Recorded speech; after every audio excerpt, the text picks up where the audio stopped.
Bismillahirrahmanirrahim. Assalamualaikum warahmatullahi wabarakatuh. Semoga para pemirsa channel Talang Air Kehidupan Allah mudahkan urusannya, murahkan rezekinya, disehatkan badannya, dipanjangkan umurnya untuk bekal ibadat dan taat kepada Allah Subhanahu wa taala. Amin. Dalam kesempatan ini, saya kembali akan menceritakan tentang satu kisah orang yang melakukan pesugihan, yaitu menikahi putri ular demi mendapatkan kekayaan secara instan. Dan ini terjadi sekitar tahun 91, di mana dan lokasi orang yang melakukan pesugihan ini adalah, panggil saja Pak Mansur.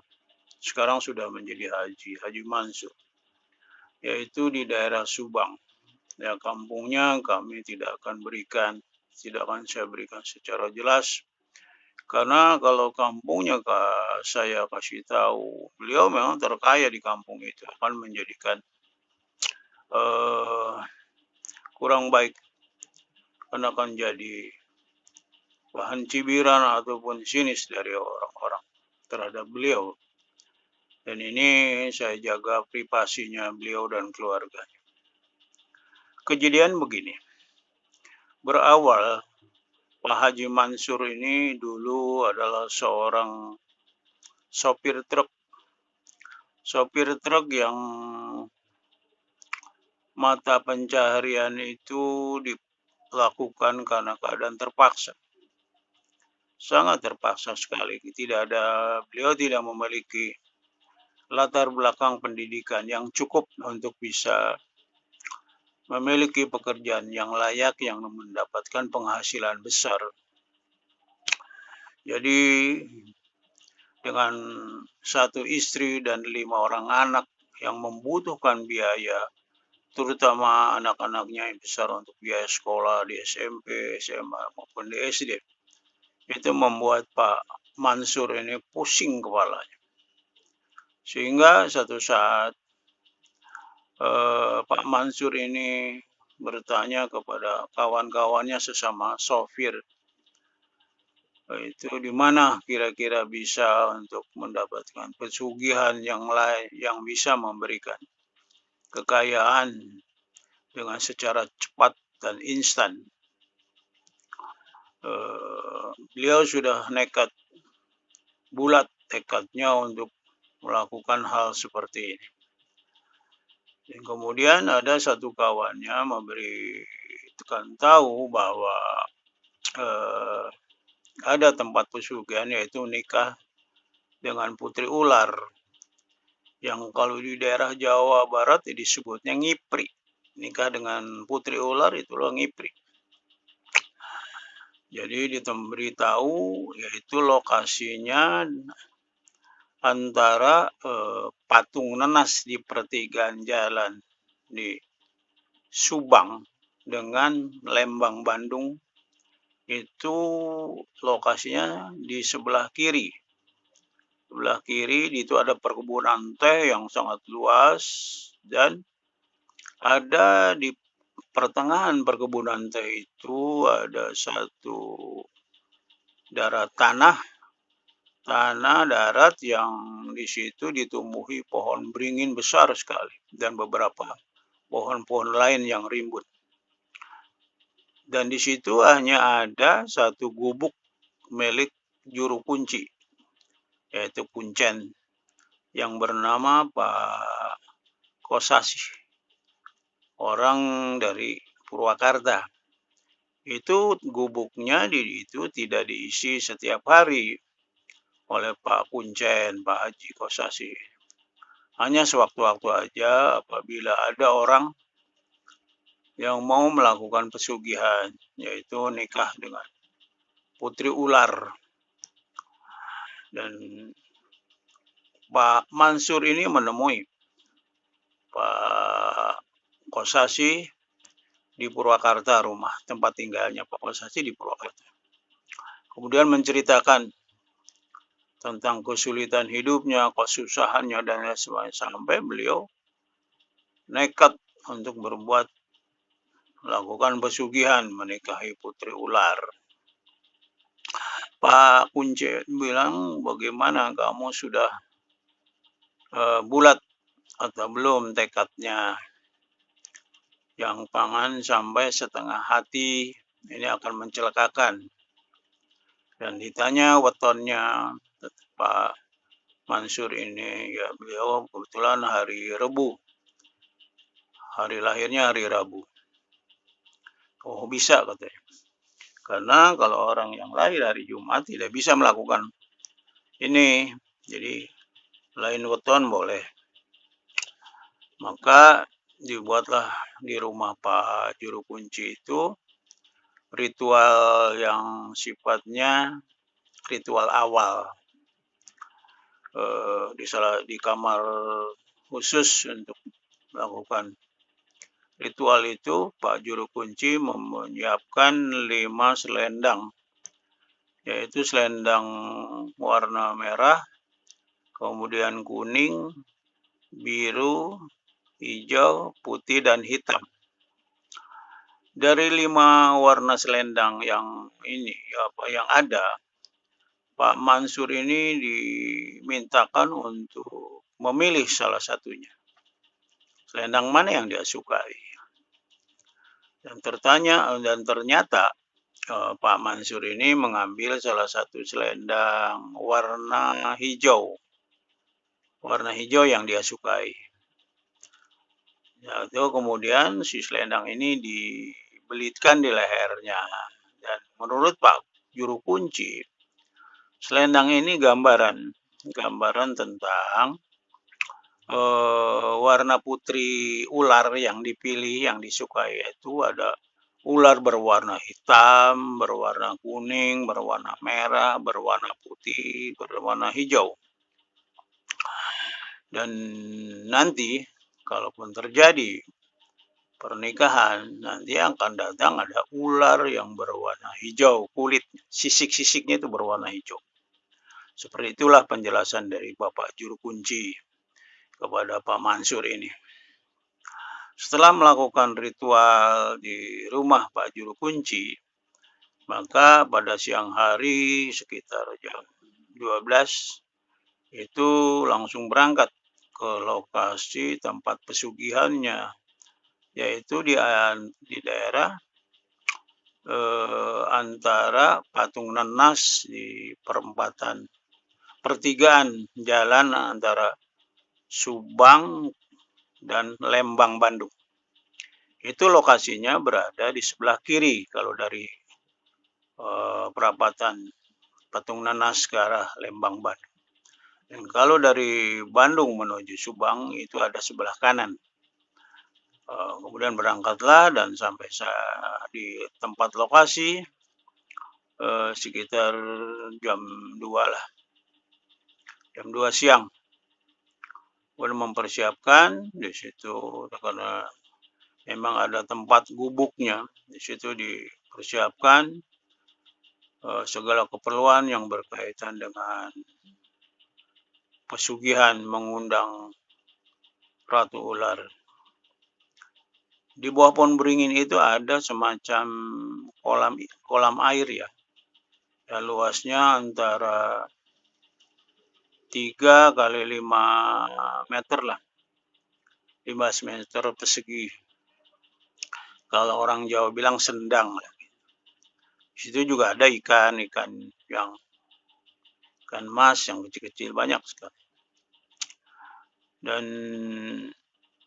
pada waktu itu Pak Juru Kunci memperlihatkan segala sesuatu yang berkaitan akan berkomunikasi dengan Ratu Ular penunggu di pohon beringin yang besar. Dan Pak Mansur duduk bersila di sampingnya, di belakangnya Pak Juru Kunci, sambil disuruhkan meram matanya, menutup matanya, Dan Pak Juru Kunci ini kemudian membacakan mantra-mantra, mengundang ratu ular penunggu di situ. Dan kurang lebih 1 jam ritual itu sambil membakar kemenyan atau madat ataupun buhur. Dan Pak Juru Kunci memerintahkan kepada Pak Mansur itu membuka matanya. Silakan buka matanya. Waktu itu sekitar sudah hampir menjelang maghrib ya, atau asar lah. Dibuka matanya Pak Mansur ini kaget setengah mati. Yang tadinya di depannya ada pohon beringin besar dan terhampar ke perkebunan teh yang begitu luas dengan udara yang sangat dingin. Karena di situ kalau di atas jam 12 siang sampai malam itu udaranya cukup dingin sekali. Dingin sekali. Di bawah kaki bukit lah. Kemudian yang kaget Pak Mansur ini, yang tadinya terhampar perkebunan teh dan pohon beringin dan kolam ikan yang besar di situ, ternyata berubah. Berubah total menjadi satu keraton. Keraton yang indah, besar sekali. Dan Mansur ini kemudian dijemput oleh dua penjaga keraton, pengawal keraton. Wajahnya sangat menyeramkan menurut Pak Mansur. Jalanlah Pak Mansur ini karena diundang dan dikawal oleh dua penjaga keraton untuk menemui sang putri, yaitu calon istrinya, dan akan dinikahkan di sana. Begitulah perjalanan di dalam keraton yang menurut Pak Mansur waktu itu adalah banyak sekali orang berbentuk tapi tidak bercakap-cakap, dia bilang. Lewat-lewat biasa aja. Tidak kedengaran gemuruh sebagaimana mestinya seperti alam manusia. Ini tidak, sepi aja. Sampailah ke hadapan ratu ular di situ. Cantik. Tidak berwujud ular, cantik sekali ratunya. Dan di sebelah ratu ada duduk seorang putri berpakaian warna hijau. Nah, putri cantik sekali berpakaian berwarna hijau sebagaimana yang dipilih selendang oleh Pak Mansur. Maka turunlah sang putri ini kepada Pak Mansur menyambut dengan baik dan mengatakan bahwa kamu adalah calon suami saya dan saya adalah calon istri kamu. Maka Pak Mansur dan si istri ini berdua duduk di hadapan ratu, pemilik keraton itu, ratu ular yang cantik, tinggi, semampai, berpakaian seperti ratu sebagaimana di alam manusia. Kemudian mempertemukan tangan Pak Mansur dengan tangan putri ular itu sambil dibacakan mantra-mantra yang Pak Mansur sendiri tidak ngerti bahasanya, bahasa siluman ular lah. Gitu. Tapi intinya setelah itu Pak Mansur dengan si putri ular hijau ini sah menjadi suami istri. Dan kemudian diperintahkan oleh ratu ular di situ, Pak Mansur ini harus mandi. Ada kolam di keraton itu, kolam semacam kolam renang lah. Suruh mandi sebelum tidur di kamar sang putri yang sudah menjadi istrinya. Maka Pak Mansur tanpa banyak cincong lagi kemudian melepaskan pakaian dan mandilah di kolam yang telah disediakan. Setelah mandi kemudian dibawa oleh putri ular itu ke kamarnya. dan di situ melakukan satu hubungan badan sebagaimana layaknya seorang suami istri. Singkat cerita, Pak Mansur ini ditanya oleh si istrinya, si putri ular hijau, apakah kamu sudah memiliki tempat atau kamar tersendiri untuk menyambut kedatangan si putri ular setiap malam Sabtu. Jadi malam Sabtu datang ke tempat Pak Mansur untuk memberikan uang. Pak Mansur menjawab, saya belum punya rumah yang selama ini saya masih ngontrak. Jadi hidup saya sangat susah, miskin. Sehingga saya nekat berbuat seperti ini. Oke lah, kamu kalau belum memiliki rumah yang layak, kamu datang saja ke tempat aku di sini, ke kerajaan aku, untuk bersilaturahmi dan melakukan hubungan sebagai suami istri layaknya. Begitulah kira-kira. Karena si putri ular ini mengharuskan kepada para orang-orang yang melakukan pesugihan mengawini putri ular itu harus memiliki kamar ruangan sendiri yang tertutup rapat. Tidak ada celah apapun yang orang bisa melihat atau mengintip dari luar. Begitu syarat. Maka Pak Mansur itu setiap malam Sabtu selalu datang ke juru kunci, ke tempatnya yang di Purwakarta, kemudian sama-sama datang ke lokasi tempat pesugihan di antara Patung Nanas, pertigaan di Subang dengan Lembang sebelah kiri. Itulah dilakukan. Kurang lebih berjalan 2-3 kali. Dan setiap habis melakukan hubungan badan, Pak Mansur ini diberi uang oleh si istrinya, si putri ular ini. Yaitu berupa uang yang ratusan ribu ya. Ratusan ribu yang jatuh dari berupa sisik ular yang jatuh setiap habis melakukan hubungan badan itu jatuh berserakan di tempat tidur. Uang banyak, uang ratusan ribu semua, masih kaku.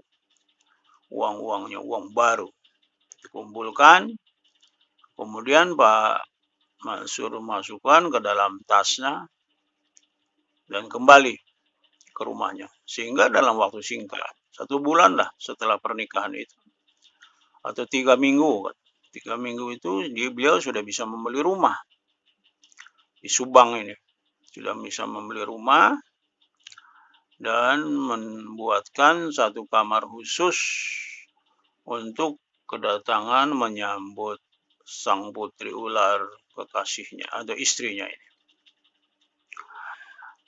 Dan alhamdulillah kehidupan Pak Mansur berubah drastis. Yang tadinya kere, tutup lubang, gali lubang, utang ke warung begitu banyak. Tapi setelah memiliki istri pesugihan ini, kaya raya sehingga bisa anak-anaknya diberikan motor untuk sekolah di SMP, di SMA. Dan juga Pak Mansur punya kendaraan roda 4, rumahnya bagus. Begitu pula istrinya. Istrinya punya yang tadinya tidak pernah pakai perhiasan emas, sekarang dibelikan ya perhiasan emas. Itu banyak. Dan Pak Mansur membuka usaha di pasar di daerah Subang itu, pertokoan. Itu buka toko emas. Toko emas dan memelihara beberapa karyawan. Jadi uang dari pesugihan ini dipakai modal untuk membuka toko emas. Sementara itu aja dulu, nanti kesempatan lain saya akan sambung. Assalamualaikum warahmatullahi wabarakatuh.